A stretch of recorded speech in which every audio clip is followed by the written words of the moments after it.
Hello friends, very good morning. Happy Tuesday to all of you. ఇవాల్టి editorial Kerala ప్రభుత్వం రీసెంట్గా issue చేసిన లేదా ప్రోమల్గేట్ చేసిన ఒక ఆర్డినెన్స్కి సంబంధించింది. సో డీటెయిల్స్లోకి వెళ్దాం. డీటెయిల్స్లోకి వెళ్ళే ముందు ఒక్కసారిగా ఈ మంత్ ఎండింగ్ లోపు అయిపోతున్న లేదా ఉన్న special offers on our courses ఒకసారి చెక్ చేసేద్దాం. So the most important course మన ఇన్స్టిట్యూట్లో ఆఫర్ చేస్తున్న కోర్స్ యూపీఎస్సి ఇన్ఫినిటీ. ఒక్కసారి దీని గురించి మళ్ళీ డీటెయిల్‌గా చెప్తాను. యూపీఎస్‌సి ఇన్ఫినిటీ వేటిని కవర్ చేస్తుందంటే, ఫస్ట్ యూపీఎస్‌సిని కవర్ చేస్తుంది. యూపీఎస్‌సిలో prelims plus mains plus interview cover అయిపోతాయి. వీటితో పాటు there are some additional benefits. ఇది జాయిన్ అయ్యే వాళ్ళకి చాలా అడిషనల్ బెనిఫిట్స్ ఉంటాయి. కంప్లీట్ యూపీఎస్‌సి కోర్స్‌తో పాటు they get group 1 free of cost. So group 1 AP లేదా టీఎస్ మీరు ఏది ప్రిపేర్ అవుతున్నా సరే, దానికి ఉండే అడిషనల్ సిలబస్ కూడా ఇదే కోర్స్‌లో భాగంగా కవర్ చేయడం అనేది జరుగుతుంది. వీటితో పాటు bank, SSC, CGL and railway courses మనం ఆఫర్ చేస్తున్నాం. అవి కూడా ఫ్రీ ఆఫ్ కాస్ట్ వచ్చేస్తాయి. వీటితో పాటు CSAT comes free of cost. మీరు యూపీఎస్సీతో పాటు రాసే సీసాట్ కూడా free of cost. So UPSC infinity join అయితే ఇన్స్టిట్యూట్లో ఆఫర్ చేసే ప్రతి ఒక్క కోర్సు కూడా మీకు ఫ్రీ ఆఫ్ కాస్ట్ వస్తుంది. ఇది ఆబ్జెక్టివ్. అంటే ఇవి ఫ్రీ ఆఫ్ కాస్ట్. సో దీనికి ఫీజు ఉంటుంది. సో దీని ఫీజు ఎంత? 50,000 రూపీస్. ఈ 50,000కి కూడా ఒక 5,000 డిస్కౌంట్ ఉంది. అంటే 45,000కి మీకు వస్తుంది. ఎప్పటి వరకు? 30th నవంబర్ వరకు.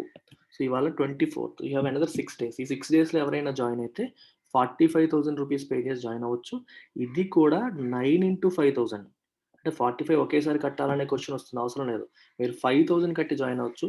You get access to all these courses directly. మొత్తం కోర్సులన్నిటికి డైరెక్ట్ యాక్సెస్ వచ్చేస్తుంది. 9 months month on month pay చేసుకుంటే సరిపోతుంది. సో 9 మంత్స్ అయ్యేసరికి మీకు కంప్లీట్ పేమెంట్ అయిపోతుంది. అన్ని కోర్సెస్ కూడా మీకు కంటిన్యూ అయిపోతాయి అలాగే. డే 1 నుంచి కంప్లీట్ యాక్సెస్ అనేది ఇవ్వడం జరుగుతుంది. So as I tell you it is life time validity course. ఇది చెప్తూ ఉంటాను ప్రతిసారి. Life time validity. క్లాసెస్ కూడా ఓన్లీ రికార్డెడ్ కాదు, live as well as recorded. Recorded ఉంటాయి ఆల్రెడీ అయినవి, రోజు అవుతుండేవి లైవ్ అవుతూ ఉంటాయి. ఒకవేళ సైకిల్ కంప్లీట్ అయినా కూడా ఓన్లీ రికార్డెడ్ ఇచ్చేస్తారంటే లేదు. నెక్స్ట్ సైకిల్కి లైవ్ క్లాసులు ఉంటాయి కదా, ఆ లైవ్ క్లాసులు కూడా మళ్ళీ మీరు వినొచ్చు. సో ఈ కొత్త క్లాసెస్ అనేవి పాత క్లాసెస్ని రీప్లేస్ చేస్తూ ఉంటాయన్నమాట. సో ఎవరైనా జాయిన్ అవ్వాలి అనుకుంటే this is the phone number 9241262391.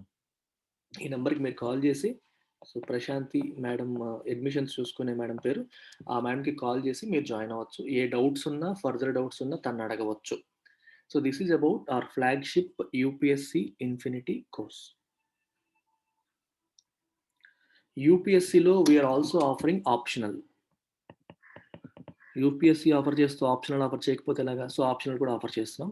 So 3 optionals: public administration which is covered by me, anthropology which is covered by Sairam sir. Sairam sir అంటే మీకు హిందూ ఎనాలిసిస్, కరెంట్ అఫైర్స్ చెప్తున్నారు కదా రోజు, ఆయన సాయిరామ్ సార్. అండ్ మూడవది Telugu literature. Telugu literature join అవ్వాలనుకునే వాళ్ళు కూడా జాయిన్ అవ్వచ్చు. సీతాపతి సార్ చెప్తారు ఇది. సో తెలుగు లిటరేచర్కి 18,000 ఫీజు, ఆంథ్రోపాలజీకి 20,000, పబ్లిక్ అడ్మినిస్ట్రేషన్ కూడా 20,000. మీరు యూపీఎస్సి ప్లస్ ఆప్షనల్ తీసుకుంటే ఇందాక చెప్పిన 45 ప్లస్ ఈ ఆప్షనల్ తీసుకుంటే 65 అవుతుంది. But we're offering both of them together at 60,000. అది కూడా 10 ఇంటూ 6,000. 6,000 పర్ మంత్ చొప్పున 10 నెలల్లో కట్టే అవకాశాన్ని ఇస్తున్నాం. ఈ 20,000 కూడా ఎలా కట్టొచ్చు? 4 ఇంటూ 5,000. సో మంత్కి 5,000 చొప్పున పే చేసి మీరు జాయిన్ అయిపోవచ్చు. వీటన్నిటికి కూడా మంత్కి 5,000 ఇన్స్టాల్మెంట్ అవుతుంది. రెండు కలిపి తీసుకుంటే మంత్కి 6,000. You get both of them together from the beginning. First day నుంచి మొత్తం అన్నీ వచ్చేస్తాయి. Again same phone number, Prashanti మేడంకి మీరు కాల్ చేసి జాయిన్ అవ్వాలనుకునే వాళ్ళు జాయిన్ కావచ్చు. అలాగే bank infinity. Bank infinity fees 5,000 rupees. Again life time validity, live as well as recorded classes, prelims plus mains plus interview అన్నీ కలిపి వస్తాయి. ఎస్ఎస్సి సీజీఎల్కి, సీజీఎల్ ఆర్ సిహెచ్ఎస్ఎల్, ఇది కాంబో కోర్స్. బ్యాంక్, ఎస్ఎస్సి అన్నీ కలిపి వస్తాయి ఈ కోర్సులో. దీని ఫీజు 7,000 రూపీస్. సో ఇది కూడా మీకు live plus recorded life time వ్యాలిడిటీతో వస్తుంది. ఇవేవి వద్దు, ఓన్లీ ఇంగ్లీష్ కావాలి అనుకునే వాళ్ళు, కేవలం 2,000 రూపీసే మీ ఫీజు. దీంట్లో కూడా మీకు live as well as recorded వస్తాయి, లైఫ్ టైమ్ వ్యాలిడిటీ వస్తుంది. దీంట్లో grammar, vocabulary and comprehension 3 cover చేయబడుతుంది. కొంతమంది క్వశ్చన్స్ అడుగుతారు, నచ్చకపోతే రిఫండ్ చేస్తారా? నా క్లాసెస్ నచ్చలేదు అనుకుంటే ప్లీజ్ డోంట్ జాయిన్. ముందే చెప్తున్నాను. రోజు వింటున్నారు. గత 200 రోజులుగా రోజు ఎడిటోరియల్ చెప్తున్నాను. ఎడిటోరియల్‌లో వొకాబులరీ చెప్తున్నాను. ఒక వ్యక్తి టీచింగ్ చేసే విధానం అనేది 5 నిమిషాలు వింటే తెలిసిపోతుంది. ఇన్ని రోజులుగా వింటూ క్లాస్ నచ్చుతుందో, నచ్చలేదో అంచనా వేయలేకపోతే జాయినే అవ్వద్దు. నేనే కోరుకుంటున్నాను. జాయిన్ అయ్యి మళ్ళీ వెనక్కి వెళ్లి అది పద్ధతి కాదు. So, there are so many videos. నేను ఆల్రెడీ టీచ్ చేసిన గ్రామర్ వీడియోస్ కూడా మన ఛానెల్‌లో ఉన్నాయి. చూడండి. నచ్చకపోతే రావద్దు. నచ్చితేనే రండి. ఓకే. వచ్చిన వాళ్ళని నేను మళ్ళీ కూర్చొని కన్విన్స్ చేయలేను. ఎందుకంటే కన్విన్స్ అవ్వడం అనేది ముందే జరగాలి. సో, అందుకే we don't try for admissions. గట్టిగా ఎలా అలా వచ్చేయండి, వచ్చేయండి అని ఫోన్‌లో 100 సార్లు చెప్పం. ఎవరైనా మీరు ప్రశాంతి మేడం కాల్ చేసినా సరే, వీడియోస్ చూడండి. మీకు నచ్చితే రండి అంటారు. ఏదో ఒకటి చెప్పేసి ఎలాగోలా చెప్పేసి అడ్మిషన్స్ కోసం ప్రయత్నం చేయం. ఇన్ఫర్మేషన్ ఇవ్వడం మాత్రమే జరుగుతుందిక్కడ. ఇన్ఫర్మేషన్ చూసి ఇంట్రెస్ట్ ఉన్నవాళ్ళు ఈ నంబర్‌కి కాల్ చేసి ఫర్దర్ డీటెయిల్స్ ఏమైనా కనుక్కోవాలంటే కనుక్కొని, వీడియోస్ ఏమైనా చూడాలంటే యూట్యూబ్‌లో చాలా ఫ్రీ వీడియోస్ ఉన్నాయి. మేము చేసినవే చూసి 100% నచ్చితే రావచ్చు. నచ్చలేదనుకోండి రావద్దు. Nobody will follow up. ఎవరు ఫాలో అప్ కూడా చేయరు. That's the approach we follow here. So, this is what English course is all about. So, English కోర్స్‌లో మీకు బ్యాంక్ ఎగ్జామ్ ప్రిపేర్ అయ్యేవాళ్ళు, ఎస్ఎస్‌సి, సీజీఎల్ ప్రిపేర్ అయ్యేవాళ్ళు, యూపీఎస్‌సి కోసం ఇంగ్లీష్ ఇంప్రూవ్ చేసుకునే వాళ్ళు ఎవ్వరైనా సరే రావచ్చు. సో, ఈ 3 కేటగరీస్‌లో ఎవరైనా రావచ్చు. జనరల్‌గా ఇంగ్లీష్ ఇంప్రూవ్ చేసుకుంటాం ఫర్ అదర్ కాంపిటీటివ్ ఎగ్జామ్స్ అనుకునే వాళ్ళు కూడా రావచ్చు. ఎందుకంటే నేను కవర్ చేసేది మొత్తం అంతా కవర్ చేస్తుంది. End to end.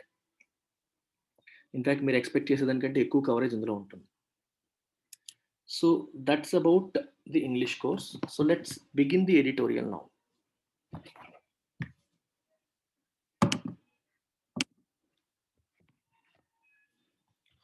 Title says overbroad, overboard. ఓవర్‌బ్రాడ్, overboard. ఓవర్‌బ్రాడ్ అంటే అర్థం ఏంటి? ఉండాల్సిన దానికంటే బ్రాడ్‌గా ఉండడం. ఓవర్‌బోర్డ్ అంటే అర్థం ఏంటి? చేయాల్సిన దానికంటే ఎక్కువ చేయడం. అంటే కైండ్ ఆఫ్ ఓవర్ యాక్షన్ లాగా. ఏదన్నా ఎంతవరకు చేయాలో అంతవరకు చేస్తే బావుంటుంది. చేయాల్సిన దానికంటే ఎక్కువ చేస్తే దాన్ని ఓవర్‌బోర్డ్ అంటాం. ఇఫ్ సమ్‌వన్ గోస్ ఓవర్‌బోర్డ్ వాళ్ళు చేయాల్సిన దానికంటే ఎక్కువ చేశారు. సినిమాల్లో చూడండి ఎస్పెషల్లీ కొంతమంది హీరోలు గాని, కొంతమంది క్యారెక్టర్ ఆర్టిస్ట్‌లు చాలా ఓవర్ యాక్షన్ చేస్తారు. అంటే చేయాల్సిన దానికంటే ఎక్కువ చేస్తారు. You can say he has gone overboard. To do too much of something. To do too much of something అనమాట. చేయాల్సిన దానికంటే చాలా ఎక్కువ చేసేయడం. దాన్ని ఓవర్‌బోర్డ్ అంటాం. ఎందుకన్నారనేది మీ కాంటెక్స్ట్‌లోకి వెళ్తే అర్థమవుతుంది. ఈ సెంటెన్స్ ఎందుకు వాడారు అని. Over broad. బ్రాడ్ అంటే ఇప్పుడు ఎస్పెషల్లీ నేరాలు, క్రిమినల్ అఫెన్సెస్ గాని ఇలాంటి విషయాల్లో మనం క్లియర్‌గా డిఫైన్ చేయాలి. ఏది అఫెన్స్, ఏది నేరం అని డిఫైన్ చేయాలి. డెఫినిషన్ ఇచ్చినప్పుడు క్లియర్‌గా మెన్షన్ చేయాలి. ఓకే. పలానా, పలానా, పలానా అని. సో, వీళ్ళు కేరళ వాళ్ళు లాంచ్ చేసిన ఆర్డినెన్స్‌లో ప్రొమల్గేట్ చేసిన ఆర్డినెన్స్ ఎలా ఉందంటే టూ బ్రాడ్. చాలా విషయాలు అందులో పెట్టేసారు. అంటే ఏం చేసినా తప్పేలాగా కనిపిస్తుంది. అందుకని ఓవర్ బ్రాడ్ అన్నారు. It is broadly defined. It should be narrowly defined. యాక్చువల్‌గా నారోగా డిఫైన్ చేయాలి. ఓకే. ఇది స్పెసిఫిక్‌గా ఇది చేస్తే తప్పు అని. చాలా ఎక్కువ విషయాలు రాసారనుకోండి అందులో చాలా వచ్చేస్తాయి. ఏం చేసినా తప్పని అర్థం వచ్చేస్తుంది. అందుకని ఈ టైటిల్ వాడటం అనేది జరిగింది. Kerala disregarded settled law while issuing an ordinance to curb abusive content. Abusive అంటే అర్థం ఏంటంటే ఇన్సల్టింగ్ అనే మీనింగ్ వస్తుంది. మనల్ని ఇన్సల్ట్ చేసేలాగా, హర్ట్ చేసేలాగా ఉన్న కంటెంట్‌ని కర్బ్ అంటే అరికట్టడం, రెస్ట్రిక్ట్, కంట్రోల్, రెస్ట్రిక్ట్ అనే మీనింగ్ వస్తుంది. సో, కేరళ ఏం చేసింది? సెటిల్డ్ లా ఆల్రెడీ ఉన్న చట్టాన్ని డిస్రిగార్డ్ చేసింది. పట్టించుకోలేదు. దాన్ని పట్టించుకోకుండా ఈ ఆర్డినెన్స్‌ని ఇష్యూ చేసేసింది. సో, కేరళ ఇష్యూ చేసింది అంటే అర్థం ఏంటి? కేరళ గవర్నర్ ఇష్యూ చేస్తారు. గవర్నర్‌కి ఆర్డినెన్స్ మేకింగ్ పవర్ ఏ ఆర్టికల్ నుంచి వస్తుంది? ఆర్టికల్ 213.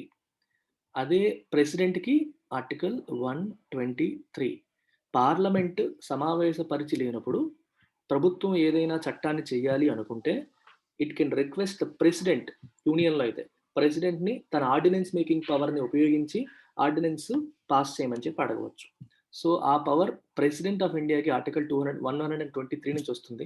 సిమిలర్‌గా స్టేట్‌లో అసెంబ్లీ సమావేశపరిచి లేనప్పుడు ఏదైనా అర్జెంట్ యాక్షన్ తీసుకోవాలి అనుకున్నప్పుడు they can request the governor to promulgate an ordinance. Promulgate అంటే టు పుట్ ఇంటూ ఎఫెక్ట్. ఒక ఆర్డినెన్స్‌ని ప్రొమల్గేట్ చేయొచ్చు. అంటే ఒక చట్టాన్ని డైరెక్ట్‌గా ఎఫెక్ట్‌లోకి పెట్టడం. అంటే ఇంప్లిమెంట్ చేయడం ఇమ్మీడియేట్‌గా. ఆ పవర్ ఆర్టికల్ 213 నుంచి గవర్నర్‌కొస్తుంది. సో, ఈ ఆర్డినెన్స్ అనేది మళ్ళీ పార్లమెంట్ లేదా అసెంబ్లీ సమావేశపరిచిన తర్వాత అప్రూవ్ చేయించుకోవాలి. అక్కడ అప్రూవ్ కాలేదంటే ఫెయిల్ అయిపోతుంది. సో, ఈ కొత్త ఆర్డినెన్స్ ఇష్యూ, ఈ అబ్యూజివ్ కంటెంట్ని అరికట్టడానికి, కంట్రోల్ చేయడానికి కేరళ వాళ్ళు ఇష్యూ చేసిన ఈ ఆర్డినెన్స్ ఇష్యూ చేసే విషయంలో ఆల్రెడీ ఉన్న చట్టాన్ని వాళ్ళు డిస్రిగార్డ్ చేశారు, పట్టించుకోలేదు, దానికి వ్యతిరేకంగా వెళ్ళారు అని అర్థం అనమాట. Kerala has sought to make amends by keeping in abeyance its obnoxious proposal to abridge free speech by conferring unbridled powers on the police to arrest anyone expressing or disseminating any matter deemed threatening, abusive, humiliating, or defamatory to a person or a class of persons in any manner. Beautiful sentence. Kerala has sought, probably you can say Kerala has tried అనుకోవచ్చు. Seek అనే పదానికి చాలా meanings ఉంటాయి, ఇక్కడ tried అనే meaning తీసుకోవచ్చు. కేరళ ప్రయత్నం చేసింది ఏమని? To make amends. చాలా ఇంపార్టెంట్ ఇది. టు మేక్ అమెండ్స్ అంటే తప్పును సరిదిద్దుకోవడానికి. ఒక తప్పు ఆల్రెడీ చేసావు, to correct the mistake you have committed. He's trying to make amends అంటే తన తప్పును సరిదిద్దుకోవడానికి ప్రయత్నం చేస్తున్నాడు అని అర్థం. ఇక్కడ కేరళ కూడా తన తప్పును సరిదిద్దుకోవడానికి ప్రయత్నం చేస్తుంది. టు మేక్ అమెండ్స్ అంటే తప్పు సరిదిద్దుకోవడం అని మీరు తీసుకోవచ్చు. ఎలాగా, ఏ తప్పు ఎలా చేయాలనుకుంటుంది? By keeping in abeyance. Keeping in abeyance అంటే టు ఒకదాన్ని టెంపరీగా హోల్డ్లో పెట్టడం, ఆపడం. అబేయన్స్ అంటే to keep something on hold, టెంపరీగా సస్పెండ్ చేయడం. దేన్ని? It's obnoxious proposal. ఆబ్నాక్సియస్ అంటే unpleasant, something that is rude, unpleasant, something that is not good, దాన్ని మనం ఆబ్నాక్సియస్ అంటాం. సో తన ప్రపోజల్ని హోల్డ్లో పెట్టింది. ఏంటి ఆ proposal? To abridge free speech. Abridge అంటే కట్ షార్ట్, ఫ్రీ స్పీచ్ అంటే మనకి మాట్లాడే స్వేచ్ఛ, మనకి వాక్ స్వాతంత్రం అంటాం చూడండి, వాక్ స్వాతంత్రాన్ని కట్ షార్ట్ చేసేలాగా, దాన్ని తగ్గించేలాగా. అంటే ఇది మాట్లాడకూడదు, ఇది మాట్లాడితే అఫెన్స్, అది మాట్లాడితే అఫెన్స్ అన్నాం అనుకోండి, మీ వాక్ స్వాతంత్రం ఏమవుతుంది? తగ్గిపోతుంది, కట్ షార్ట్ అవుతుంది. అబ్రిడ్జ్ అంటే మీనింగ్ కట్ షార్ట్ అని అర్థం. ఫ్రీ స్పీచ్ని కట్ షార్ట్ చేసే ఈ ప్రపోజల్ ఏ రకంగా చేశారా ఆ ప్రయత్నం? బై కాన్ఫరింగ్ అంటే by giving, okay, by bestowing upon, conferring unbridled powers. Unbridled అంటే అన్రెస్ట్రిక్టెడ్, రెస్ట్రిక్షన్ లేకుండా చాలా ఎక్కువ పవర్స్ ఇచ్చేసింది. ఎవరికి? On the police. సో పోలీస్కి చాలా ఎక్కువ పవర్స్, రెస్ట్రిక్షన్స్ లేకుండా చాలా ఎక్కువ పవర్స్ ఇవ్వడం ద్వారా ఫ్రీ స్పీచ్ని కట్ డౌన్ చేసేలాగా, అబ్రిడ్ చేసేలాగా ఒక అన్ప్లెజెంట్ ప్రపోజల్ని తీసుకొచ్చింది. ఆ ప్రపోజల్ అనేది ప్రజల్లో, ఇన్ఫ్యాక్ట్ పొలిటికల్ సర్కిల్స్లో, జుడిషియల్ సర్కిల్స్లో దానిపైన పెద్ద దుమారం రేగింది. ఇది కరెక్ట్ కాదు, ఇలాంటి పెడితే మనకి freedom of speech and expression ఏమైపోతుంది అనే విషయం వస్తుంది. అందుకని చెప్పి కేరళ ఏం చేసింది? ఇప్పుడు దాన్ని హోల్డ్లో పెట్టింది. It has kept in abeyance. Abeyance అంటే చెప్పాను కదా, టెంపరీగా దాన్ని ఆపింది. ఇలా ఆపడాన్ని ఏమన్నారు? Has sought to make amends అన్నారు. ఒక తప్పు చేసింది, ఇలాంటి చట్టాన్ని తీసుకొచ్చి, ఇలాంటి ఆర్డినెన్స్ తీసుకొచ్చి, అది దానికి వ్యతిరేకత వచ్చేసరికి ఒక్కసారిగా తప్పు సరిదిద్దుకోవడానికి ప్రయత్నం చేస్తూ దాన్ని ఇష్యూ చేయకుండా, ఇంప్లిమెంట్ చేయకుండా ఆపింది. ఇది meaning of this particular thing. Dissemination అంటే స్ప్రెడ్డింగ్, ఎక్స్ప్రెసింగ్. ఎలాంటి వాళ్ళకి? Unbridled powers on the police. దేనికోసం? To arrest anyone expressing or disseminating any matter deemed threatening, abusive, humiliating or defamatory. అంటే అర్థం ఏంటి? ఎక్స్ప్రెస్ చేసిన, డిసెమినేట్ చేయడం అంటే స్ప్రెడ్ చేయడం, ఇన్ఫర్మేషన్ స్ప్రెడ్ చేయడం డిసెమినేషన్ అంటాం. Any matter deemed threatening. Threatening అంటే భయపెట్టేలా ఉన్నా, అబ్యూజివ్ అంటే వాళ్ళని తిట్టేలాగా, ఇన్సల్టింగ్గా ఉన్నా, హ్యూమిలియేటింగ్ అవమానపరిచేలా ఉన్నా, ఆర్ డిఫమేటరీ. ఫేమ్ అంటే మనకున్న పేరు ప్రఖ్యాతులు, రెప్యుటేషన్. డిఫమేటరీ అంటే పేరు ప్రఖ్యాతులను పోగొట్టేలా ఉన్నా, ఇలాంటి కంటెంట్ ఎవరైనా సరే ఎక్స్ప్రెస్ చేసినా, స్ప్రెడ్ చేసినా, వాళ్ళని అరెస్ట్ చేసేయడానికి కేరళ ప్రభుత్వం ఏం చేసిందంటే పోలీసులకి అన్బ్రిడిల్డ్ పవర్ ఇచ్చేసింది. అన్బ్రిడిల్డ్ అంటే అన్రెస్ట్రిక్టెడ్ పవర్స్ ఇచ్చింది ఈ కొత్త ఆర్డినెన్స్ ద్వారా. ఇది తప్పు అని చెప్పి అన్ని వైపుల నుంచి మనకి వ్యతిరేకత వచ్చేసరికి ఇలాంటి అబ్నాక్సియస్ ప్రపోజల్ని, అంటే అన్ప్లెజెంట్ ప్రపోజల్ని ఇట్ కెప్ట్ ఇన్ అబేయన్స్, హోల్డ్లో పెట్టింది. ఇలా పెట్టడాన్ని ఏమన్నారు? It has sought to make amends. తను చేసిన తప్పుని సరిదిద్దుకునే ప్రయత్నం చేసింది అని రాశారు. I hope it is crystal clear to all of you. But Chief Minister Pinarayi Vijayan should take heed of criticism and drop the measure altogether. కానీ chief minister Pinarayi Vijayan should take heed of criticism. Take heed of అంటే పట్టించుకోవాలి. Okay, if you take heed, you pay heed to someone అంటే attention pay చేయాలి అని అర్థం. వాళ్ళు చెప్పే మాట వినండి అని అర్థం. To take heed of criticism అంటే విమర్శని పట్టించుకోండి. ఎందుకు విమర్శిస్తున్నారనే విషయాన్ని ఆలోచించాలి. To pay attention to criticism. Attention pay చేసి and drop the measure altogether. Measure అంటే ఇక్కడ చర్య, యాక్షన్ అని అర్థం. ఓకే. ఇక్కడ మెజర్ ఏ రూపంలో వచ్చింది? నౌన్ రూపంలో వచ్చింది. మెజర్ అంటే కొలవడం అనే మీనింగ్ ఉంటుంది కదా, అది వర్బ్. ఇక్కడ నౌన్ రూపంలో వచ్చింది. Drop the measure all together. మొత్తానికే ఈ యాక్షన్ని కంప్లీట్‌గా వదిలేయాలి. ఇది కరెక్ట్ కాదు అని చెప్పి చెప్తారు. ఇన్‌ఫాక్ట్ ఆ చట్టంలో ఇంకా ఏమేమి డీటెయిల్స్ ఉన్నాయనేది మనకు తెలీదు. ఎడిటోరియల్‌లో ముందుకు వెళ్తున్న కొద్దీ మనకు తెలుస్తుంది. అది ఎందుకు దాన్ని అంతగా విమర్శించాల్సి వచ్చింది, అది ఎందుకు కరెక్ట్ కాదని ఈ ఎడిటోరియల్ చెప్తుంది. మనం ముందుకు వెళ్ళే కొద్దీ మనకు అర్థమవుతుంది. It is worrying that such a draconian and ill conceived ordinance was even promulgated. It is worrying. Okay. ఇది మనం బాధపడాల్సిన వరీయింగ్ అంటే మనం వరీ అవ్వాల్సిన విషయం. That such a డ్రాకోనియన్. డ్రాకోనియన్ అంటే హార్ష్ ఆర్ సివియర్ అనేదాన్ని మనం డ్రాకోనియన్ అంటాం. ఎస్పెషల్లీ చట్టాలకి, ఆర్డినెన్స్‌లకి అంటాం. It's a draconian law. For example చూడండి, మీరు ట్రాఫిక్ సిగ్నల్ ఉల్లంఘిస్తే రూ. 10,000 ఫైన్ కట్టాలని చెప్పారనుకోండి. అది ట్రాఫిక్ సిగ్నల్ ఉల్లంఘించడం అనేది తప్పే. కానీ దానికి రూ. 10,000 ఫైన్ కట్టాలన్నప్పుడు ఏమవుతుంది? It becomes draconian. ఒక మధ్య తరగతి వ్యక్తి ఏదో అర్జెన్సీలో ఇంట్లో లేట్ అవుతుందనో, ఆఫీస్‌లో లేట్ అవుతుందనో ఏదో భయానికి చేస్తా ఉంటాడు. ఆఫ్‌కోర్స్ అది చేయడం కరెక్ట్ కాదు. యాక్సిడెంట్లు అయ్యే అవకాశం ఉంటుంది. ప్రాణాలకు రిస్క్ ఉంటుంది. యాక్సెప్టెడ్. అతనికి 10,000 కట్టమని ఫైనేస్తే అతని మంత్లీ సాలరీయే 10,000 అయితే అది ఎలా ఉంటుంది దానికి? It is draconian for him. Severe, extremely severe. అంటే ప్రభుత్వాలు చేసే చట్టాలు ఏవైనా సరే బాగా సివియర్‌గా, హార్ష్‌గా ఉంటే దాన్ని డ్రాకోనియన్ అంటారు. Okay. Such a draconian and ill conceived. Ill conceived అంటే నాట్ వెల్ కన్సిడర్డ్. అన్ని విషయాల్ని ఆలోచించి చేసింది కాదు అని అర్థం. ఇల్ కన్సీవ్డ్. కన్సీవ్ అనే పదానికి మీనింగ్ 2 మీనింగ్స్ ఉన్నాయి. ఒకటి గర్భం దాల్చడం. ఒక వుమెన్ కన్సీవ్ అయ్యిందంటే ప్రెగ్నెంట్ అయింది అని అర్థం. ఓకే. కన్సీవ్ అనే మీనింగ్‌కి ఇంకోటేంటంటే మన మైండ్‌లో ఒక ఆలోచన దాల్చడం. If you conceive an idea, నీ బ్రెయిన్‌లో ఒక ఆలోచన అనేది ఏమంటారు? మన గర్భంలో ఒక ప్రాణి జీవం పోసుకునేటట్టుగానే మన మైండ్‌లో ఒక ఆలోచన జీవం పోసుకుంది అని అర్థం చేసుకోవచ్చు. ఇల్ కన్సీవ్డ్ అంటే ఆ ఆలోచన సరిగ్గా లేకపోవడం, సరిగ్గా ఆలోచించకపోవడం, సరిగ్గా ఆలోచించకుండా తయారు చేసిన ఆర్డినెన్స్ ఇది అని చెప్పి అంటున్నారు. అసలు ఇలాంటి ఆర్డినెన్స్ వాస్ ఈవెన్ ప్రొమల్గేటెడ్. అది ఎలా ఇంప్లిమెంట్ చేశారు? అది ఎలా ఎఫెక్ట్‌లోకి వచ్చింది? ప్రొమల్గేట్ అంటే to put a law into action. అంటే ఒక చట్టాన్ని యాక్షన్‌లో పెట్టడం. అంటే దాన్ని అప్లై చేయడం. అప్రూవ్ చేయడం, అప్లై చేయడం అని అర్థం అన్నమాట. అసలు ఇలాంటి చట్టాన్ని ఎలా గవర్నమెంట్ ఒప్పేసుకుంది అనేది అర్థం కావట్లేదు. ఇట్ ఈస్ వరీయింగ్ అని చెప్పి రాశారు. It is incredible that a state government crafted a law with elements declared unconstitutional by the Supreme Court, ignoring a major apex court verdict on the law of defamation and which is repugnant to the provisions of the IPC, a central law, in two ways. Besides going against one provision in the criminal procedure code. So దీనికి చూడండి, incredible అనే పదానికి meaning మీరు positive గానే తీసుకోవచ్చు, negative గానే తీసుకోవచ్చు. Credible అంటే నమ్మదగిన, క్రెడిబుల్ ఇన్ఫర్మేషన్, ఈ విషయాన్ని నమ్మొచ్చు. ఇన్క్రెడిబుల్ అంటే నమ్మశక్యం కాని. నమ్మశక్యం కాని అనే పదాన్ని మనం 2 రకాలుగా వాడతాం. పాజిటివ్‌గా వాడొచ్చు, నెగెటివ్‌గా వాడొచ్చు. ఇన్క్రెడిబుల్ బ్యూటీ, నమ్మలేనంత అందం. అంటే చాలా బావుంది. మామూలుగా మనం యాక్సెప్ట్ చేయలేము, నమ్మలేమన్నంత. సో, ఇన్క్రెడిబుల్ ఇండియా అంటారు చూడండి. సో, అది పాజిటివ్‌గా వాడటం అనమాట. ఇది ఇక్కడ ఇన్క్రెడిబుల్ అంటే నెగెటివ్‌గా. ఇట్ ఈస్ ఇన్క్రెడిబుల్, నమ్మశక్యం కాదు. దట్ స్టేట్ గవర్నమెంట్ క్రాఫ్టెడ్ ఇలా, అసలు నమ్మలేకపోతున్నాం. ఎలా చేసింది స్టేట్ గవర్నమెంట్ ఇలాగా అని మీనింగ్ అనమాట. ఎందుకలా నమ్మలేకపోయేంత విషయం ఏముందక్కడ? దట్ స్టేట్ గవర్నమెంట్ క్రాఫ్టెడ్ ఎలా, స్టేట్ గవర్నమెంట్ ఒక చట్టాన్ని చేసింది with elements declared unconstitutional by the supreme court. Supreme court ఏ విషయాలనైతే రాజ్యాంగబద్ధం కాదు అని చెప్పిందో, అన్‌కాన్స్టిట్యూషనల్ రాజ్యాంగబద్ధం కాదు అని చెప్పిందో, వాటితో వీళ్ళు చట్టాన్ని చేసేసారు.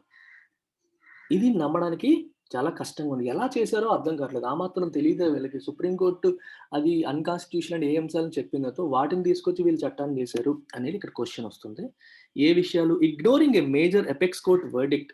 ఒక సుప్రీం కోర్ట్ వర్డిక్ట్ అంటే తీర్పు. అపెక్స్ కోర్ట్ అంటే అన్నిటికంటే టాప్ కోర్ట్. పినాకిల్, టాప్ అన్నిటికంటే పైన ఉన్నదాన్ని అపెక్స్ అంటారు. మన ఇండియాలో అన్నిటికంటే పైనున్న కోర్ట్ ఏది? Supreme court. So, supreme court ఇచ్చిన ఒక తీర్పుని కూడా వీళ్ళు ఇగ్నోర్ చేసేసారు. ఏంటా తీర్పు? On the law of defamation. అంటే డిఫమేషన్ అంటే అర్థం ఏంటి? ఫేమ్‌ని పోగొట్టేది డిఫమేషన్. ఫేమ్ అంటే రెప్యుటేషన్, పేరు, పరువు అంటాం. డిఫమేషన్ అంటే పరువు తీసేలాగా మాట్లాడడం. ఈ మధ్యలో మీరు చూస్తున్నారు. మన 'అక్షయ్ కుమార్' పైన ఎవరో యూట్యూబర్ ఏదో కామెంట్ చేయడం అనేది జరిగింది. అతని పేరు ప్రఖ్యాతులను పోగొట్టేలాగా, అతని పరువును తీసేలాగా కొన్ని వీడియోస్ చేయడం అనేది జరిగింది. సో, 'అక్షయ్ కుమార్' 500,00,00,000కి పరువు నష్టం దావా వేశారు. డిఫమేషన్ సూట్ అంటారు. నీ వల్ల నా గౌరవ మర్యాదలు భంగం కలుగుతున్నాయి. సో, దీనివల్ల నా బ్రాండ్ వాల్యూ దెబ్బతింటుంది. సో, నాకు ఆర్థికంగా కూడా నష్టం కలుగుతుంది. సామాజికంగా నష్టం ఉంది అని చెప్పి అతని పైన పరువు నష్టం దావా వేయడం అనేది జరిగింది. డిఫమేషన్ అంటే పరువు నష్టం. అంటే ఒక పరువుని పోగొట్టేలాగా అంటే ఎదుటి వాళ్ళ యొక్క రెప్యుటేషన్ దెబ్బతినేలాగా చేసే పని మనం డిఫమేషన్ అంటాం.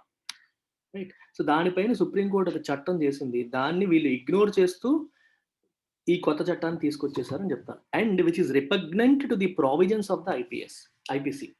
రిపగ్నెంట్ అంటే అర్థం ఏంటి? రిపగ్నెంట్ అంటే ఇన్‌కాంపాటిబుల్. ఇక్కడ meaning. Incompatible to the provisions of the IPC is central law. Indian penal court అంటారు కదా ఐపీసీ అని. సో, సెంట్రల్ గవర్నమెంట్ యొక్క లా ఏదైతే ఉందో, ఐపీసీ ఏదైతే ఉందో,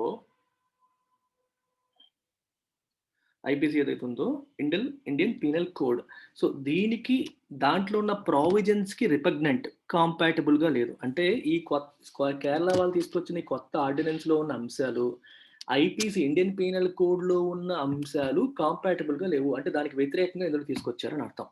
అదెలా చేస్తారసలు? ఒక సెంట్రల్ గవర్నమెంట్ లా అది. దానికి వ్యతిరేకంగా దాంట్లో ఉన్న అంశాలకి కాన్‌ఫ్లిక్ట్ అయ్యేలాగా ఇందులో అంశాలున్నాయి అనేది ఒకటి. సుప్రీం కోర్ట్ రీసెంట్‌గా ఇచ్చిన తీర్పు కి వ్యతిరేకంగా అందులో ఉన్న అంశాన్ని ఇగ్నోర్ చేశారనేది ఇంకొకటి. ఇవన్నీ దీనిపైన ఉన్న కంప్లెయింట్స్. 2 రకాలుగా. ఇప్పుడు ఈ ఐపీసీలో ఉన్న అంశాలతో 2 రకాలుగా విభేదిస్తోంది. ఇన్‌కాంపాటిబుల్. బిసైడ్స్ అంటే ఇన్ అడిషన్ టు ఇవి కాకుండా going against one provision in the CrPC. Code of criminal ప్రొసీజర్‌లో కూడా ఒక ప్రావిజన్‌కి వ్యతిరేకంగా ఉంది. సో, ఎన్ని కంప్లెయింట్స్ వచ్చాయో చూడండి. కేరళ వాళ్ళు చేసిన కొత్త ఆర్డినెన్స్ రిపీట్ చేస్తున్నాను. మెల్లగా చెప్తున్నాను. కొత్త ఆర్డినెన్స్ ఎలా ఉంది? సుప్రీం కోర్ట్ ఏ అంశాలైతే అన్‌కాన్స్టిట్యూషనల్ అని రీసెంట్‌గా చెప్పిందో, వాటికి ఇగ్నోర్ చేస్తూ తయారు చేశారు. ఒకటి. రెండోది రీసెంట్‌గా సుప్రీం కోర్ట్ తీర్పులో డిఫమేషన్‌కి సంబంధించిన కొన్ని విషయాలు చెప్పడం జరిగింది. వాటిని కూడా ఇగ్నోర్ చేసేశారు. మూడవది ఐపీసీ ఇండియన్ పీనల్ కోడ్‌లో ఉన్న ప్రావిజన్స్‌కి రిపగ్నెంట్‌గా ఉంది. అంటే ఇన్‌కాంపాటిబుల్. సో, కాన్‌ఫ్లిక్ట్ వస్తుంది. ఈ ప్రావిజన్స్‌కి, ఆ ప్రావిజన్స్‌కి కాన్‌ఫ్లిక్ట్ వస్తుంది. అంటే అవి ఒక మాట చెప్తున్నాయి, ఇదొక మాట చెప్తున్నాయి. ఇప్పుడు ఎవరైనా యాక్షన్ తీసుకునేటప్పుడు 2 చట్టాలు ఉన్నాయనుకోండి. 2 చట్టాల్లోనూ ఒకేలా ఉంటే యాక్షన్ తీసుకో. ఒక చట్టం దాన్ని సపోర్ట్ చేస్తూ, ఒక చట్టం దాన్ని వ్యతిరేకిస్తుందనుకోండి. ఎలా జ్యుడిషియరీ ఎలా డిసైడ్ చేస్తుంది? ఇది ప్రాబ్లమ్స్ అన్నమాట. సో, రెండిటికి కాన్‌ఫ్లిక్ట్ వస్తుంది. అలాగే కోడ్ ఆఫ్ క్రిమినల్ ప్రొసీజర్‌కి కూడా ఒక ప్రావిజన్‌తో కాన్‌ఫ్లిక్ట్ వస్తుంది. ఇన్ని ప్రాబ్లమ్స్ ఉన్నాయి వీళ్ళు చేసిన ఈ చట్టంలో. His defense that the amendment only targeted defamatory social media posts and would not curb reportage, political satire, or expression of opinion is quite hollow when seen in the light of the absence of any such narrow definition of the offense introduced by Section 118A in the Kerala Police Act. Okay. ఆయన Pinarayi Vijayan defend చేసుకున్నారు. ఏమని defend చేసుకున్నారు? That the amendment only targeted defamatory social media post. మేము చేసిన ఈ amendment ఏదైతే ఉందో, అంటే ఈ సవరణ, అమెండ్మెంట్ అంటే అర్థం ఏంటి? సవరణ. ఒక చట్టాన్ని మార్పు చేస్తే దాన్ని సవరణ అంటాం. అమెండ్మెంట్ అంటాం. అమెండ్ అంటే to make changes to an act or constitution. Only ఇది ఎవరిని టార్గెట్ చేస్తుంది? Only defamatory social media post. Social మీడియాలో ప్రభుత్వానికి వ్యతిరేకంగా లేదా వేరే వ్యక్తులకి వ్యతిరేకంగా డిఫమేటరీ వాళ్ళ పరువు తీసేలాగా పోస్టులు పెడుతూ ఉంటారు. సో, చాలా మంది ఆకతాయిలు పెడుతూ ఉంటారు. అలాంటి వాళ్ళని టార్గెట్ చేస్తూ మేము ఈ చట్టం చేశాము అంటుంది. ఓకే. అంతేగాని మేము మొత్తం చేశాము అండ్ వుడ్ నాట్ కర్బ్ రిపోర్టేజ్. మీరు ప్రెస్ వాళ్ళు ఏదైనా రిపోర్ట్ చేస్తే దాన్ని మేము కర్బ్ అంటే కంట్రోల్, దాన్ని రెస్ట్రిక్ట్ చేయాలని మేము ట్రై చేయట్లేదు. అలాగే పొలిటికల్ సెటైర్. మామూలుగా కార్టూనిస్టులు, పొలిటీషియన్స్ పైన సెటైర్లు వేస్తూ ఉంటారు. చిన్న చిన్న బొమ్మలు వేస్తారు కదా! వాళ్ళు కామెడీగా. వాటిని కూడా మేము హర్ట్ చేయడానికి ట్రై చేయట్లేదు. Expression of opinion. Me opinion express చేయడానికి కూడా మేము ఆపట్లేదు అని చెప్పి ఆయన డిఫెండ్ చేసుకుంటున్నారు. ఆ డిఫెన్స్ ఏదైతే ఉందో it is quite hollow. Hollow అంటే అర్థం ఏంటి? గొల్ల. అంటే ఆయన చెప్తున్న దాంట్లో కంటెంట్ లేదు. అంటే ఆయన చెప్పేది కరెక్ట్ కాదు అని అర్థం. ఎందుకు కరెక్ట్ కాదు? When seen in the light of the absence of any such narrow definition of the offence introduced by the Section 118A in the Kerala Police Act. Kerala Police Act లో Section 118లో amendment చేసి ఇది తీసుకొచ్చారు. అందులో ఈయన చెప్పినట్టుగా only social మీడియాలో పెట్టే defamatory పోస్టులకు మాత్రమే టార్గెట్ చేస్తామని రాయలేదు. చట్టం చూస్తే అలా రాయలేదు. ఈయన మాత్రం బయటికి ఇలా చెప్తున్నారు. సో, కాబట్టి ఆయన చెప్పేది హాలో. ఆయన డిఫెన్స్ అనేది గుల్ల. అంటే అందులో కంటెంట్ లేదు. ఆయన డిఫెన్స్ అనేది ఊరికే చెప్పాలని చెప్తున్నారు కానీ దానికి బ్యాకప్ లేదు. ఒకవేళ నిజంగా ఆయన చెప్పేది కరెక్ట్ అయితే చట్టంలో కూడా అలాగే రాసి ఉండాలి కదా! అలా రాసి లేదు. ఇప్పుడు నేను చెప్తున్న narrow definition. Okay. Narrow definition. Narrow definition అంటే అర్థం ఏంటి? ఒక అంశం మాత్రమే నారోగా, బ్రాడ్‌గా కాకుండా ఒక అంశం మాత్రమే తప్పు అని చెప్పి అందులో రాయలేదు. కానీ బయటికి ఈయన ఇలా చెప్తున్నారు. కాబట్టి ఇట్ ఈస్ హాలో అని చెప్పి చెప్తున్నారు. Seen in the light of అంటే ఆ కోణంలో చూసినప్పుడు, దాని ద్వారా మనం చూసినప్పుడు అని అర్థం. ఓకే. ఆ మీనింగ్ వస్తుందన్నమాట.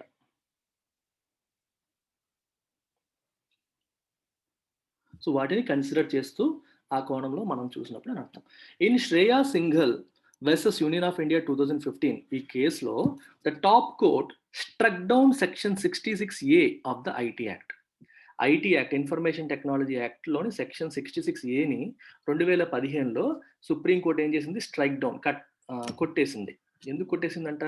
The section had criminalised the sending of any message through a computer resource that was grossly offensive, menacing, or caused annoyance, inconvenience, danger, insult, injury, and intimidation. Okay. ఈ సెక్షన్ 66 ఆఫ్ ఐటీ యాక్ట్ ఏం చేసింది? It had criminalise చేసిందంటే నేరం, ఇది crime అని చెప్పింది. వేటిని? The sending of any message. Computer resource నుంచి మనం పంపించే మెసేజెస్‌ని అలా మెసేజెస్ పంపడాన్ని క్రైమ్ అంది. ఎటువంటి messages? That was grossly offensive. Grossly అంటే ఎక్స్‌ట్రీమ్‌లీ అనే మీనింగ్ వస్తుంది. అఫెన్సివ్ అంటే అఫెండ్ చేసేలాగా, ఎదుటి వాళ్ళని హర్ట్ చేసేలాగా. అంటే ఎదుటి వాళ్ళని బాగా హర్ట్ చేసేలాగా మెసేజెస్ పంపడాన్ని, మెనసింగ్ అంటే థ్రెటనింగ్ వాళ్ళని భయపెట్టేలాగా మెసేజెస్ పంపడాన్ని, ఆర్ కాజ్డ్ అనాయన్స్ వాళ్ళకి కోపం తెప్పించేలాగా చేసేదాన్ని, ఇన్‌కన్వీనియన్స్ అంటే వాళ్ళ పనిలో వాళ్ళకి ఇన్‌కన్వీనియన్స్ కొంచెం చిరాకు తెప్పించేలాగా చేసేదాన్ని గాని, డేంజర్ ప్రమాదంలోకి నెట్టేది, ఇన్సల్ట్ వాళ్ళని ఇన్సల్ట్ చేసేది, ఇంజ్యూరీ వాళ్ళని బాధించేది, అండ్ ఇంటిమిడేషన్ భయపెట్టేది. ఇలాంటి మెసేజెస్ ఏవైనా సరే మన కంప్యూటర్ రిసోర్స్ నుంచి పంపితే అది నేరం అని ఈ సెక్షన్ 66 చెప్తుంది. ఆ సెక్షన్‌ని సుప్రీం కోర్ట్ కొట్టేసింది. అలా మెసేజెస్ పంపగానే అది నేరం అయిపోదు అని చెప్పి సుప్రీం కోర్ట్ దాన్ని కొట్టేసింది. ఇది దాని అర్థం. అంటే ఒక విషయాన్ని అంత బ్రాడ్‌గా డిఫైన్ చేయకూడదు. ఇక్కడ ఎన్ని అంశాలు రాసాం? Danger, insult, injury, intimidation, inconvenience, cause annoyance ఏదో ఒకళ్ళు పంపారు. అది మనకు పెద్ద విషయం కాదు. కానీ నేను అంటాను అది నాకు ఇన్‌కన్వీనియన్స్ కాజ్ చేసింది. So, as per section 66 of IT act it is offence అని చెప్పి నేనెళ్లి కేస్ వేయొచ్చు.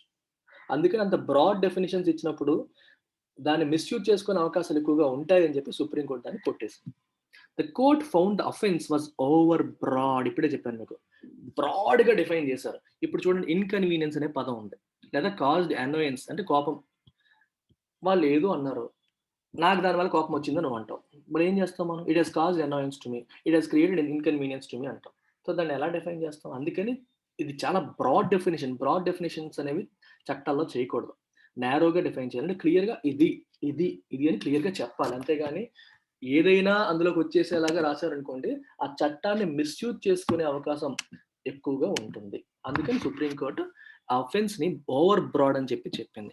That it was defined so widely that both innocent and offensive messaging could be brought under it's ambit. Ambit అంటే పరిధి. Ambit అంటే అర్థం ఏంటి? పరిధి. Okay. దాని యొక్క లిమిట్. అర్థమైంది? ఈ చట్టం యొక్క పరిధిలోకి, ఈ చట్టం యొక్క ఆహ్, ఇన్‌ఫ్లుయెన్సింగ్ పవర్‌లోకి, స్పియర్‌లోకి ఇన్నోసెంట్ మెసేజ్‌లు, అఫెన్సివ్ మెసేజ్‌లు 2 వచ్చేస్తాయి. ఇప్పుడేదో సరదాగా ఏడిపించడానికి ఒక మెసేజ్ పెట్టాను. అది నాకు ఇన్‌కన్వీనియన్స్ కాజ్ చేసింది అని చెప్పి కూడా మనం దాన్ని నేరం కింద పరిగణించొచ్చు. అందుకే రిస్క్ ఎక్కువుంటుంది. అందుకనే సుప్రీం కోర్ట్ ఏం చెప్పింది? ఈ అఫెన్స్‌ని ఆ చట్టంలో చెప్పిన అఫెన్స్‌ని ఓవర్ బ్రాడ్ అని చెప్పింది. ఓకే. ఇది చాలా వైడ్‌గా డిఫైన్ చేస్తారు. సో, ఇన్నోసెంట్ మెసేజ్‌లు, అఫెన్సివ్ మెసేజ్‌లు 2 కూడా దీంట్లోకి వచ్చేసేలాగా ఉన్నాయి. ఇది రిస్కీ అని చెప్పి అంటున్నారు. The failure to define the offence narrowly fell foul of the constitutional protection for free speech and expression. మనకి article 19(1)(a) freedom of speech and expression అందరికీ తెలిసిందే. సినిమాల్లో అన్ని చోట్ల ఎక్కువగా వింటూ ఉంటాం. ఆర్టికల్ 19(1)(a) మనకేమిస్తుంది? ఫ్రీడమ్ ఆఫ్ స్పీచ్ అండ్ ఎక్స్‌ప్రెషన్‌ని ఇస్తుంది. సో, మరి ఇలా ప్రతి చిన్నదాన్ని కూడా మనం నేరం కింద పరిగణిస్తే, మన freedom of speech and expression ఏమవుతుంది? అది దెబ్బతింటుంది. సో ఫెల్ ఫౌల్ అంటే అర్థం ఏంటంటే యాజ్ పర్ దట్ ఈ సెక్షన్ ప్రకారం, ఈ ఆర్టికల్ ప్రకారం అది నేరం అయిపోతుంది. కాన్స్టిట్యూషన్ మనకి ప్రొటెక్ట్ చేస్తుంది for free speech and expression. So ఇలా అఫెన్స్ ని మనం నేరోగా డిఫైన్ చేయకుండా బ్రాడ్ గా డిఫైన్ చేయడం వల్ల there will be a conflict with this constitutional protection. Constitution ఇస్తున్న ప్రొటెక్షన్ కి ఈ చట్టానికి కాన్ఫ్లిక్ట్ వస్తుంది. సో కాబట్టి యు ఆర్ ఇన్వైటింగ్ ట్రబుల్. ఎందుకంటే అన్నింటికంటే గొప్పది కాన్స్టిట్యూషనే భారతదేశంలో. అన్నింటికి it is the fundamental law of land. So దానికి రిపగ్నెంట్ గా ఏది ఉండకూడదు, దాన్ని కాన్ఫ్లిక్ట్ చేసేలాగా ఏది ఉండకూడదు. దాంట్లో ఉన్న అంశాలే ప్రెసిడెన్స్ తీసుకుంటాయి. సో కాబట్టి ఇఫ్ సంథింగ్ ఇక్కడ ఏం రాశారు, ఈ పదం చూసారా మీరు? Fell foul, fall foul of something, that means you are getting in to trouble. ఎందుకు you are getting in to trouble? దానికి వ్యతిరేకంగా మీరు వెళ్తున్నారు. దేనికి వ్యతిరేకంగా వెళ్తున్నారు? Article 19(1)A. ఆర్టికల్ 19(1)A మనకి ఏమిస్తుంది? Constitutional protection for free speech and expression ఇస్తుంది. ఓకే, స్పీచ్ అండ్ ఎక్స్ప్రెషన్లో చాలా ఉంటాయి. రిటర్న్ స్పీచ్ కావచ్చు, ఓరల్ స్పీచ్ కావచ్చు, మౌనం కావచ్చు, న్యూస్ పేపర్ కావచ్చు, కార్టూన్ కావచ్చు, మూవీ కావచ్చు, ఇవన్నీ కూడా స్పీచ్ అండ్ ఎక్స్ప్రెషన్లోకి వస్తాయి. దీనికి కాన్స్టిట్యూషనల్ ప్రొటెక్షన్ ఉంది. ఇప్పుడు మీరు ఇలా చిన్న చిన్న వాటన్నిటిని కూడా నేరాలని చెప్పినప్పుడు ఏమవుతుందంటే మీరు అది కాన్స్టిట్యూషనల్ ప్రొటెక్షన్ ని వ్యతిరేకిస్తున్నట్టు. So you are inviting trouble అని అర్థం. If you fall foul of something, that means you get in to trouble by disregarding or by breaking or by violating a law అని అర్థం అనమాట. ఇక్కడ ఈ చట్టాన్ని కాన్స్టిట్యూషన్ బ్రేక్ చేసుకుంటూ మీరు తప్పు చేస్తున్నారు, మీరు ట్రబుల్ ఇన్వైట్ చేస్తున్నారనే మీనింగ్ వస్తుంది. అందుకనే మనం ఎలా చేయాలి? డిఫైన్ నారోలీ. అఫెన్స్ ని నారోగా డిఫైన్ చేయాలి. ఒక పర్టికులర్ గా ఇలా చేస్తే తప్పు అనాలి. ప్రతిదాని కూడా తప్పు అనేయడం వల్ల అది వేరే చట్టాలతో కాన్ఫ్లిక్ట్ లోకి వెళ్ళిపోతే రిస్క్ వస్తుంది అని అర్థం. The same judgement for the same reason also struck down section 118D of the Kerala police act. అదే జడ్జిమెంట్ అదే కారణానికి డిఫైన్ నారోగా డిఫైన్ చేయలేదు అనే కారణం వల్ల కేరళ పోలీస్ యాక్ట్ లో ఉన్న సెక్షన్ 118Dని కూడా కొట్టేసింది. ఈ సెక్షన్ 118D ఏం చేసింది? Which made causing annoyance in an indecent manner through verbal comments or on telephone or an offence. Okay, ఈ కేరళ పోలీస్ యాక్ట్ లో సెక్షన్ 118D ఏం చెప్తుందంటే టెలిఫోన్లో కానీ డైరెక్ట్గా కానీ వెర్బల్ కామెంట్స్ అంటే నోటితో కొన్ని కామెంట్స్ చేయడం, ఇండీసెంట్గా కామెంట్స్ చేయడం, ఓకే, అలాగే కామెంట్స్ చేస్తూ మనకి కోపాన్ని తీసుకురావడం, కాజింగ్ అనాయన్స్, ఇలాంటి వాటిని కూడా అఫెన్స్ అని చెప్పి సెక్షన్ 118D చెప్పింది. దాన్ని కూడా కోర్టు జడ్జిమెంట్ కొట్టేసింది. ఎందుకు? ఇదే కారణం, వైడ్ డెఫినేషన్ వల్ల. The new offence is also vaguely defined. కొత్తగా ఇప్పుడు 118Aలో సెక్షన్ 118Aలో కేరళ పోలీస్ యాక్ట్లో తీసుకొచ్చిన న్యూ అఫెన్స్ కూడా ఈజ్ వేగ్లీ డిఫైన్డ్. వేగ్లీ అంటే నాట్ క్లియర్, నాట్ క్లియర్లీ అని అర్థం. సరిగ్గా డిఫైన్ చేయలేరు. And is made cognisable, whereas criminal defamation under the IPC is non-cognizable. Cognizable offence, non cognizable offence అని ఉంటాయి అన్నమాట. సో కాగ్నిజబుల్ అఫెన్స్ అంటే ఇమీడియట్ గా పోలీసు వితౌట్ ఈవెన్ వారెంట్ లేకుండా అరెస్టులు చేయొచ్చు, ఇన్వెస్టిగేషన్ స్టార్ట్ చేయొచ్చు. వారెంట్ అంటే అర్థం ఏంటంటే official order given by judiciary or magistrate warrant ఇస్తారు పోలీసులకు. ఓకే, మీరు ఇన్వెస్టిగేషన్ స్టార్ట్ చేయండి, మీకు పర్మిషన్ ఇస్తున్నాము అని చెప్తే వచ్చేదాన్ని వారెంట్ అంటారు. సో వారెంట్ ఉంటే గానీ పోలీసులు అరెస్ట్ చేయకూడదు అనుకునే వాటిని నాన్ కాగ్నిజబుల్ అఫెన్సెస్ కింద తీసుకొస్తారు. వారెంట్ లేకుండా కూడా అరెస్ట్ చేయొచ్చు అనుకునే వాటిని కాగ్నిజబుల్ అఫెన్సెస్ కింద అంటారు. కాగ్నిజబుల్ అఫెన్సులు జనరల్గా మర్డరు, రేపు, రాబరీ ఇలాంటివి అనమాట. సొసైటీకి ఇమీడియట్ గా హాని కలిగిస్తాయి అనుకునే వాటిని పెద్ద పెద్ద అఫెన్సెస్ ని కాగ్నిజబుల్ అఫెన్సెస్ అంటారు. అలాంటి వాటికి ఇమీడియట్ గా ఎఫ్ఐఆర్ ఫైల్ చేస్తారు, ఫస్ట్ ఇన్ఫర్మేషన్ రిపోర్ట్ అంటాం. అది ఫైల్ చేసి పోలీస్ ఇమీడియట్ గా ఇన్వెస్టిగేషన్ స్టార్ట్ చేయవచ్చు. కానీ నాన్ కాగ్నిజబుల్ అఫెన్సెస్ అంటే వీళ్ళు మనకు తిట్టారనో, సివిల్ కేసెస్ ఇట్లాంటివి ఉన్నాయనుకోండి, వాటికి వారెంట్ లేకుండా వెళ్ళకూడదు. సో జనరల్గా చెప్పాలంటే కాగ్నిజబుల్ అనేది పెద్ద అఫెన్స్, నాన్ కాగ్నిజబుల్ అనేది చిన్న అఫెన్స్. ఇండియన్ పీనల్ కోడ్లో క్రిమినల్ డిఫమేషన్ అనే దాన్ని నాన్ కాగ్నిజబుల్ అఫెన్స్ కింద మెన్షన్ చేశారు. అంటే ఒక వ్యక్తిని మనం డిఫేమ్ చేసేలాగా, వాళ్ళ పరువు తీసేలాగా ప్రవర్తించినా సరే అది కాగ్నిజబుల్ అఫెన్స్ కాదు, నాన్ కాగ్నిజబుల్ అఫెన్స్. సో దానిపైన యాక్షన్ తీసుకోవాలంటే ఎవరైతే దెబ్బతిన్నారో వాళ్ళు కంప్లైంట్ ఇవ్వాలి, వారెంట్ ఉండాలి, అవన్నీ ఉంటేనే చేస్తారు, లేకపోతే చేయకూడదు. క్రిమినల్ ఐపీసీలో అంత క్లియర్గా డిఫమేషన్ ని నాన్ కాగ్నిజబుల్ అని చెప్పినప్పుడు వీళ్ళు 118Aలో ఇప్పుడు కొత్తగా తీసుకొచ్చిన చట్టాన్ని కాగ్నిజబుల్ అని చెప్పేశారు. దేన్ని అనేసారు? సోషల్ మీడియాలో ఏదన్నా పోస్ట్ పెట్టినా, ఎవరినన్నా తిట్టినా, ఎవరినన్నా వాట్ యూ కాల్ ఇన్సల్ట్ చేస్తూ మాట్లాడినా ఇది కాగ్నిజబుల్ అఫెన్స్ అంట. క్రిమినల్ డెఫమేషనే ఐపీసీలో నాన్ కాగ్నిజబుల్ అన్నారు. అంటే వారెంట్ లేకుండా మనం అరెస్ట్ చేయకూడదని క్లియర్‌గా పెడితే, ఇక్కడేమో దానికంటే చిన్నదిది కంపారిటివ్‌గా. దీన్నొచ్చేసరికి కాగ్నిజబుల్ అఫెన్స్ అని చెప్పడం జరిగింది. అంటే పోలీసులు ఎవరినైనా అరెస్ట్ చేసేయొచ్చు. ఇక్కడ ప్రాబ్లమ్ మీకు అర్థమవుతుందా? ఈ చట్టం గురించి ఎందుకింత చర్చ జరుగుతుందో? ఇప్పుడేంటంటే సోషల్ మీడియాలో ఒక రాంగ్‌గా ఎవరన్నా అవమానపరుస్తూ మనం పోస్ట్ పెట్టినా, లేకపోతే వాళ్ళని భయపెట్టేలాగా మాట్లాడినా, మెనేసింగ్‌గా మాట్లాడినా, ఇన్సల్ట్ చేసేలాగా మాట్లాడినా, అనాయన్స్, ఇన్‌కన్వీనియన్స్ కాజ్ చేసేలాగా ప్రవర్తించినా, అది కాగ్నిజబుల్ అఫెన్స్ అంటున్నారు. కాగ్నిజబుల్ అఫెన్స్ అంటే పోలీస్ ఇమ్మీడియేట్‌గా వెళ్లి మిమ్మల్ని అరెస్ట్ చేసేయొచ్చు. అందుకే చెప్పాను ఇక్కడ అన్‌బ్రిడిల్డ్ పవర్స్. కాన్ఫరింగ్ అన్‌బ్రిడిల్డ్ పవర్స్ అని స్టార్టింగ్‌లో వచ్చింది. పోలీస్ పైన అన్‌రెస్ట్రిక్టెడ్ పవర్స్ ఇచ్చేసారు. ఇవ్వడం వల్ల పోలీస్ ఏం చేస్తారు? They can come and arrest you any time. వాళ్ళకి పవర్స్ ఎక్కువైపోతాయి. దీనివల్ల మనకి వ్యక్తికున్న ఇండివిడ్యువల్ ఫ్రీడమ్, లిబర్టీ అనేది దెబ్బతింటుంది అనేది పాయింట్ ఇక్కడ. ఐపీసీ దీన్ని నాన్ కాగ్నిజబుల్ అన్నప్పుడు వీళ్ళు కాగ్నిజబుల్ అన్నారు. సో ఐపీసీతో ఇది కాన్ఫ్లిక్ట్‌లోకి వెళ్తుంది.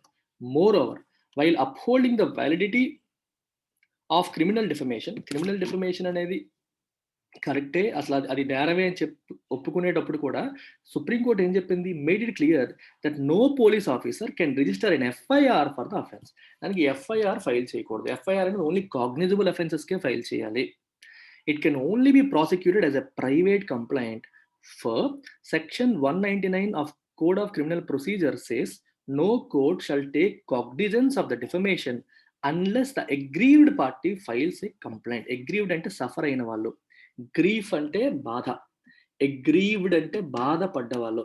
ఎవరైతే నా పరువు పోయింది పలానా వ్యక్తి చేసిన పని వల్లనే బాధపడ్డారో వాళ్ళు కంప్లెయింట్ చేస్తే తప్పితే ఏ కోర్టు కూడా దాన్ని కాగ్నిజెన్స్ తీసుకోకూడదు. కాగ్నిజెన్స్ అంటే అది కోర్టు పరిధిలోకి వస్తుంది. ఇది నేరం అని చెప్పి కోర్టు భావించకూడదు అని చెప్పి section 199 of code of criminal procedure code చెప్తోంది.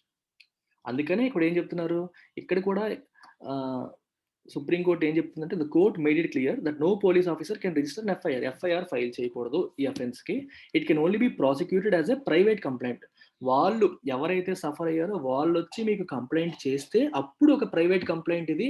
సో దానిపైన మేము ఇన్వెస్టిగేట్ చేస్తామని చెప్పి వారెంట్ తీసుకొని అప్రూవల్ తీసుకొని మాట్లాడొచ్చు. అంతేగాని ఊరికే డైరెక్ట్ గా నువ్వు తప్పు చేసావు అని చెప్పి ఎవరు కంప్లైంట్ ఇవ్వకుండా వెళ్ళిపోకూడదు.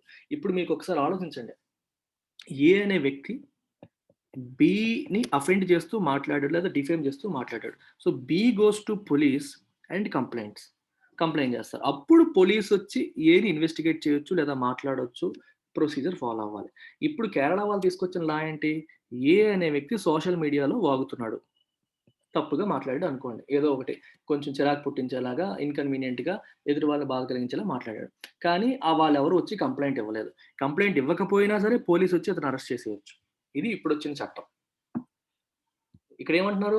ఎవరైతే అఫెండ్ అయ్యారో వాళ్ళొచ్చి కంప్లెయింట్ ఇస్తే అప్పుడు ప్రైవేట్ కంప్లెయింట్ కింద తీసుకొని దాన్ని మీరు ఇన్వెస్టిగేట్ చేయొచ్చు అనేది ప్రెజెంట్ ఉన్న చట్టం.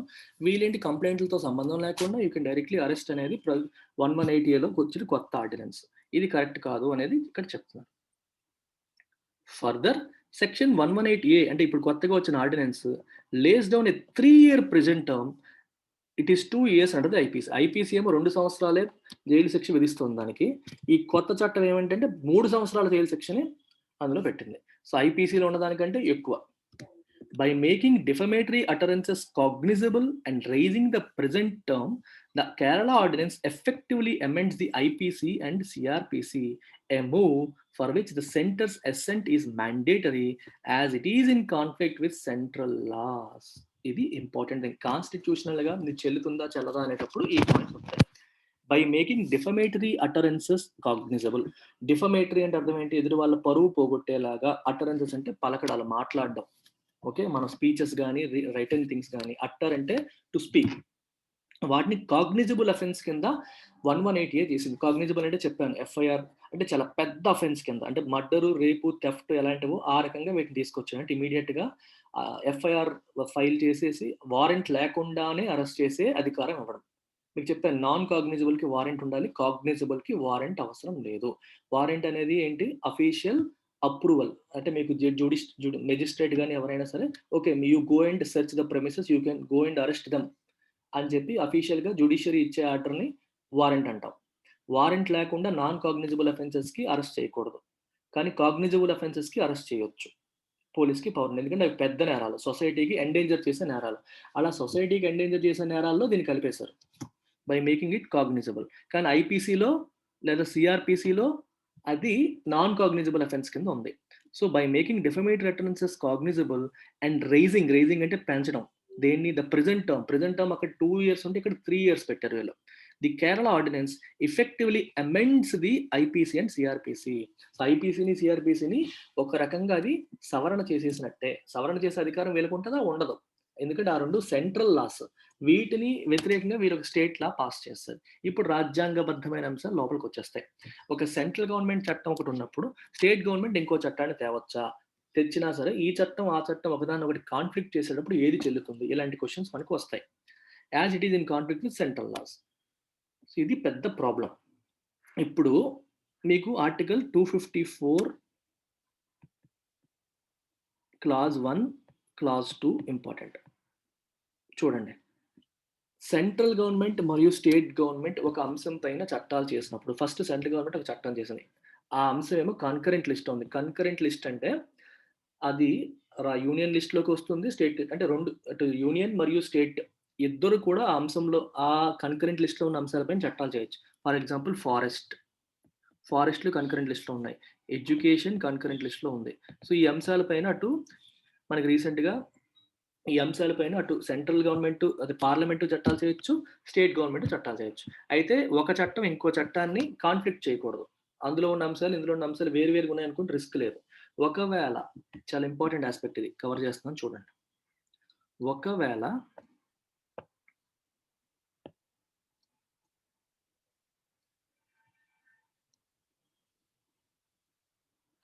ఇది స్టేట్ లా అనుకోండి. ఇది సెంట్రల్ లా అనుకోండి. ఇప్పుడు ఈ పోర్షన్ చూడండి. నేను చుక్కలు పెట్టాను చూడండి. ఈ చుక్కలు పెట్టిన పోర్షను ఇక్కడ నేను గీతలు గీసిన పోర్షను కాన్ఫ్లిక్ట్ అవ్వట్లేదు. సో, ఆ పోర్షన్ వేరేగా ఉంది. ఈ పోర్షన్ వేరేగా ఉంది. రిస్క్ లేదు. సో, ఈ పోర్షన్ వాలిడ్ చెల్లుతుంది. ఈ పోర్షన్ కూడా వాలిడ్ చెల్లుతుంది. ఇది కేరళ స్టేట్ అనుకోండి. ఇప్పుడు మధ్యలో ఈ మొత్తం కలిపేసిన ఇది ఉంది చూడండి. మధ్యలో నేను మొత్తం బ్లాక్ చేసేసాను ఇది. ఈ పోర్షన్ ఏదైతే ఉందో ఇక్కడ కాన్ఫ్లిక్ట్ ఉంది. సెంట్రల్ లా మరియు కేరళ స్టేట్ లా 2 ఒకే విషయం గురించి మాట్లాడుతున్నాయి. కేరళ స్టేట్ లా ఒకటి చెప్తోంది. సెంట్రల్ లా ఇంకోటి చెప్తుంది. ఇలాంటప్పుడు ఏం చేయాలి? రాజ్యాంగం ఏం చెప్తుంది? ఆర్టికల్ 254 క్లాజ్ 1 ఏం చెప్తుందంటే సెంట్రల్ గవర్నమెంట్ తీసుకున్న లాయే చెల్లుతుంది. ఈ స్టేట్ గవర్నమెంట్ యొక్క లా ఇప్పుడు ఇదంతా స్టేట్ గవర్నమెంట్ యొక్క లా కదా! ఈ ముక్క చెల్లదు. This part of state law becomes void. అది చెల్లదు. ఈ రిమైనింగ్ డాష్‌లున్న చట్టం మాత్రమే చెల్లుతుంది. సెంట్రల్ లాతో రిపగ్నెంట్‌గా ఉన్న, ఇన్‌కాంపాటిబుల్ ఉన్న పోర్షన్ చెల్లదు అని కాన్స్టిట్యూషన్‌లో ఆర్టికల్ 254 క్లాజ్ 1 చెప్తుంది. అర్థమైందా? అయితే ఇక్కడ ఇంకో అంశం కూడా చూడాలి. ఆర్టికల్ 254లో క్లాజ్ 2 కూడా ఉంది. క్లాజ్ 2 ఏం చెప్తుందంటే, ఒకవేళ కేరళ ఈ చట్టాన్ని చేసే ముందు ప్రెసిడెంట్ అసెంట్ తీసుకుంటే, అంటే రాష్ట్రపతి యొక్క అనుమతి తీసుకొని ఆ బిల్లు ప్రవేశపెట్టి, ఒకవేళ నిజంగానే రాష్ట్రపతి దానికి అనుమతి ఇస్తే, అప్పుడు ఆ రాష్ట్రంలో మాత్రం అంటే వితిన్ కేరళలో మాత్రం అది చెల్లుతుంది. Valid in that state alone. ఎప్పుడు? ఈ పోర్షన్‌కి ప్రెసిడెంట్ అనుమతిస్తేనే కాన్ఫ్లిక్ట్ వచ్చినప్పుడు ఆ రాష్ట్రం వరకు చెల్లుతుంది. రీసెంట్‌గా పంజాబ్ వాళ్ళు ఈ పని చేశారు. అగ్రికల్చరల్ లాస్ వచ్చాయి కదండీ మనకి. అగ్రికల్చరల్ లాస్‌లో సెంట్రల్ గవర్నమెంట్ తీసుకొచ్చిన కొత్త చట్టానికి వ్యతిరేకంగా కేరళ వాళ్ళు వాళ్ళ దగ్గర ఉన్న చట్టాన్ని అమెండ్ చేశారు. అందులో కొంత పోర్షన్ వరకు కాన్ఫ్లిక్ట్ లేదు. ఒక పోర్షన్ యూనియన్ గవర్నమెంట్ తీసుకొచ్చిన లాకి, వీళ్ళు తీసుకొచ్చిన లాకి కాన్ఫ్లిక్ట్ వచ్చింది. ఆ కాన్ఫ్లిక్ట్ వచ్చిన పోర్షన్‌కి మాకు పంజాబ్ వరకు అనుమతి ఇవ్వండి అని చెప్పి ప్రెసిడెంట్ అసెంట్ కోసం వాళ్ళు రిక్వెస్ట్ పెట్టారు. ప్రెసిడెంట్ ఒకవేళ అనుమతి ఇచ్చారనుకోండి, ఆ రాష్ట్రం వరకు అది చెల్లుతుంది. సో, ఆ రాష్ట్రం వరకు అది చెల్లుతుంది. సో, వాళ్ళు సెంట్రల్ లాకి వ్యతిరేకంగా వాళ్ళు చేసుకోవచ్చు. అలాగే ఇప్పుడు కేరళ వాళ్ళు ఇలా చేయాలంటే ఫస్ట్ ప్రెసిడెంట్ అనుమతి తీసుకోవాలి. అన్‌ఫార్చునేట్‌లీ వీళ్ళు తీసుకోలేదు. డైరెక్ట్‌గా ఆర్డినెన్స్ పాస్ చేస్తారు. The ordinance itself required prior presidential assent. Presidential assent లేకుండా ఇది చెయ్యకూడదు. అసెంట్ అంటే అనుమతి. అది లేకుండా అసలు వీళ్ళు ఆర్డినెన్సే పాస్ చేయకూడదు. వీళ్ళు పాస్ చేసేసారు. కాబట్టి ఇది చెల్లదు అనే యాస్పెక్ట్ ఇక్కడ మాట్లాడుతున్నారన్నమాట. అది that's about this particular thing. 254 clause 2 is important here. It is regrettable that the state sought to arm itself with extraordinary powers to deal with a problem that can be dealt with through other provisions relating to stalking, harassment, criminal intimidation and verbal. Regrettable అంటే పశ్చాత్తాప పడదగినది. అంటే ఎందుకు ఇలా చేశారు అనవసరంగా, ఇదంతా అనవసరం కదా, ఇలా చేసి ఉండాల్సింది కాదే అని అనుకునేటప్పుడు ఇట్ ఈస్ రిగ్రెటబుల్ అంటాం. That the state sought to arm itself. sought to అంటే tried to arm it self. Arm అంటే ఇప్పుడు ఆర్మ్స్ అంటే ఆయుధాలు.